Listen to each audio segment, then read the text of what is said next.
if something happens, the first question should not be, why did this happen? That's a question that can be there. It can be answered later. Right.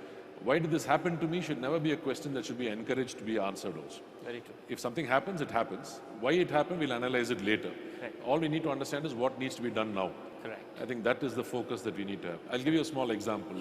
In one of my organizations where a lot of delivery was on the Indian financial year, in the beginning of March, at around maybe 3 a.m., I had a call, emergency call, saying that there was a short circuit in the server room. Wow. And the entire office is in flames.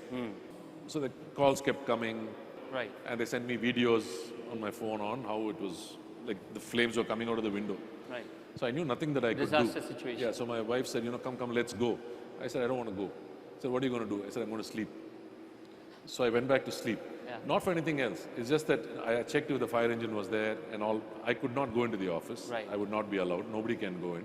There was no danger to anybody. Everybody were out of the office. Right. So my thought was, before I went to sleep, was, okay, I have deliveries that need to happen, right? I can't let the brand fail. My servers must be charged by now.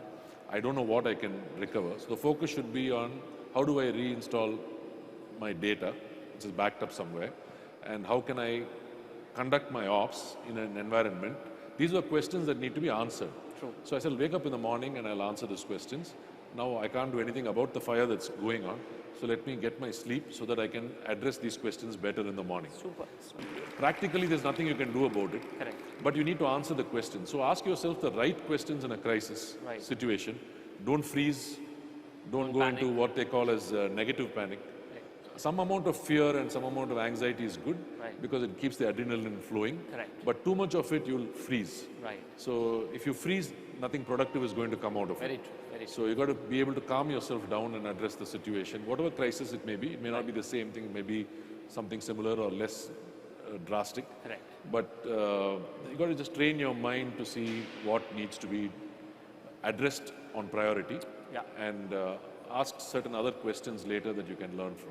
Super. You make it sound very simple, Arvind. You're basically saying respond to a situation and don't react. I truly hope all of us develop the habit. It's instinctive to react, but I'm saying practically, whatever you're reacting, is it actually going to be helpful in a situation? Right. What would you rather focus on? Correct. Right? So And all of that makes sense only if you don't freeze. you should not frease. Correct. So, yeah. Super.